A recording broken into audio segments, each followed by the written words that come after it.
후보자님, 우리가 1987년 이후에 갖고 왔던 헌정 질서 하에서는 충분한 설득력을 가지고 있는 정책이고 합헌적인 내용의 정책이라면 언제든지 다수 국민을 설득시켜서 입법 등을 통해서 그 정책을 제도적으로 실현시킬 수 있는 가능성이 보장되어 있다고 믿으시죠? 그렇게 믿습니다. 그렇게 믿으시고 자유로운 의사교환에 의한 민주적 의사결정을 방해하고 권위주의적인 지배를 옹호하는 법률이라면 헌법재판을 통해서 무효화시킬 수 있는 길도 열려 있죠.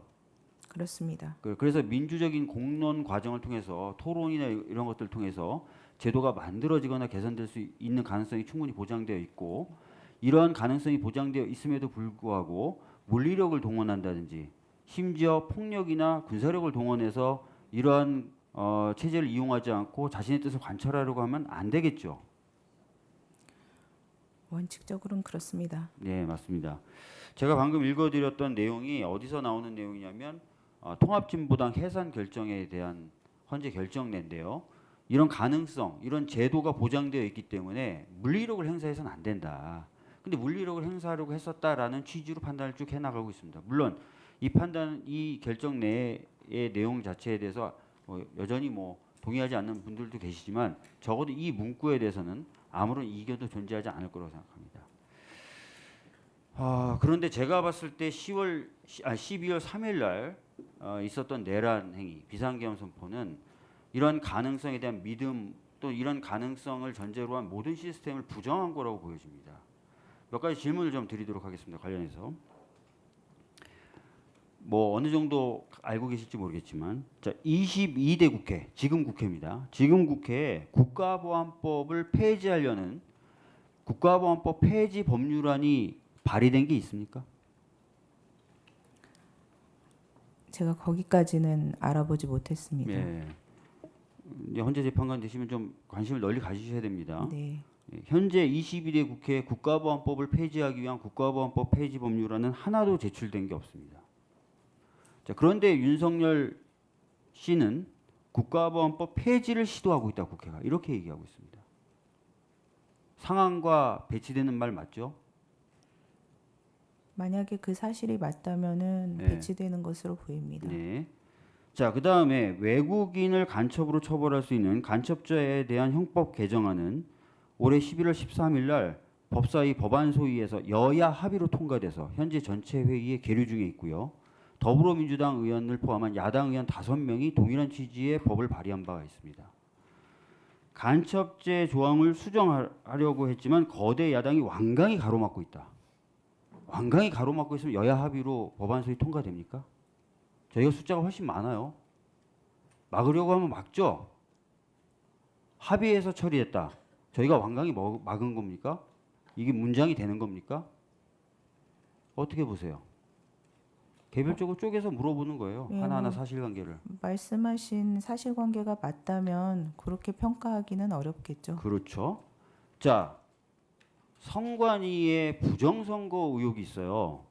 그러면은 그런 의혹에 대해서는 제가 생각하기에 1차적으로 선관위가 자체 점검한다. 감사원이 감사한다. 다른 국가기관이 크로스 체크한다.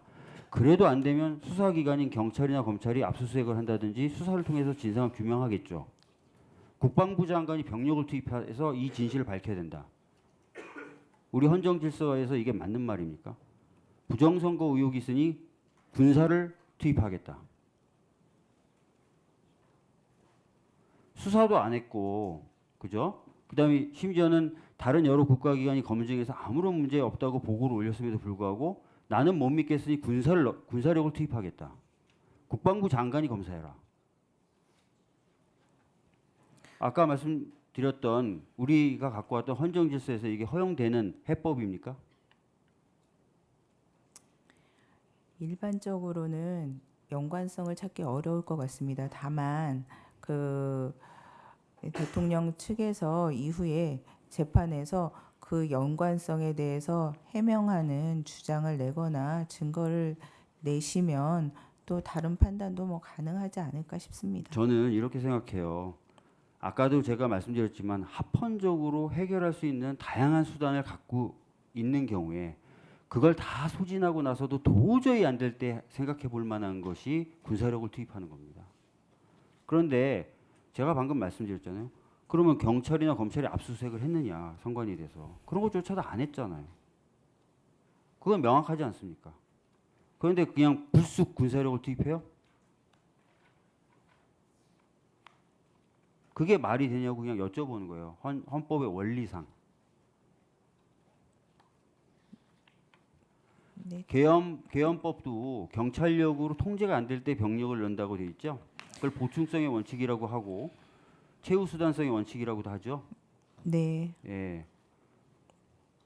그거를 안 하고 바로 군사력을 집어넣는다.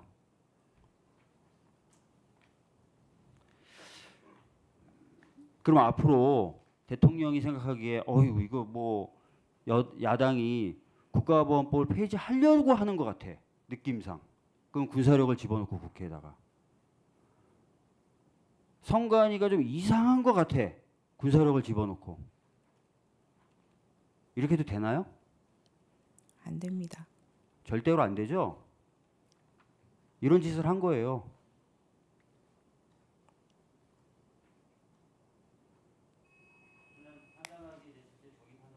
예, 1분 더 드리세요. 이제 헌재 재판관이 되시면 이 사건을 맞닥뜨리게 될 건데요. 이 말씀을 좀 드리고 싶어요. 제가 보기에는 도무지 용납되지 않는 헌법에서 규정하고 있는 모든 원칙들을 훼손시킨 사건이다라고 좀 보여집니다. 그래서 제가 지금 쭉 말씀드렸던 것들 염두에 두셨으면 좋겠고 그날 제가 느꼈던 느낌도 좀 말씀을 좀 드리고 싶어요. 저는 그날 계엄이 선포됐다는 소식을 듣고 뉴스를 켰을 때 평상시 화면이 펼쳐지는데 밑에 자막으로만 비상계엄이 선포됐다 그래서 이 인지 부조화를 겪었습니다. 전시에 준하는 사태가 있었으면 거기에 대해서 먼저 뭔가 언론이 다뤘어야 되는 거 아니에요? 그래서 바로 국회로 뛰어왔는데 국회로 뛰어오면서 저는 정확히 말하면 차를 타고 오면서 제가 끌려갈 수도 있다고 생각했고 잡혀갈 수도 있다고 생각했고 영영 가족들을 못 볼 수도 있다고 생각했습니다. 그래서 제 짝꿍한테는 전화를 해서 집에 들어가지 말고 할머니 댁에 아이를 갖고 데리고 피신해 있으라고 얘기했어요. 그리고 시민들과 보좌진들은 죽을 각오를 하고 총 앞에서 막아섰고 장갑차를 몸으로 막아섰습니다. 그리고 우리 국회 직원분들도 마찬가지로 의자를 날라서 창문을 막고 문을 막으면서 시간을 벌었어요. 이걸 단순히 경고성이다. 내가 좀 하려고 하는데 안 되네. 내 마음대로 안 되네. 군사력 확 넣어버려야지. 잠깐 경고했어요. 내가 맘만 먹었으면 니들 다 죽었어. 이런 얘기 아닙니까? 경고성이라는 얘기가. 내가 제대로 하려고 했으면 니들은 다 죽었어. 살짝 맘만 보여준 거야. 이렇게 얘기하는 건데 전혀 동의할 수 없다는 겁니다. 이런 부분에 대해서 철저하게 좀 판단을 해주셨으면 좋겠다는 말씀 드리겠습니다. 이상입니다.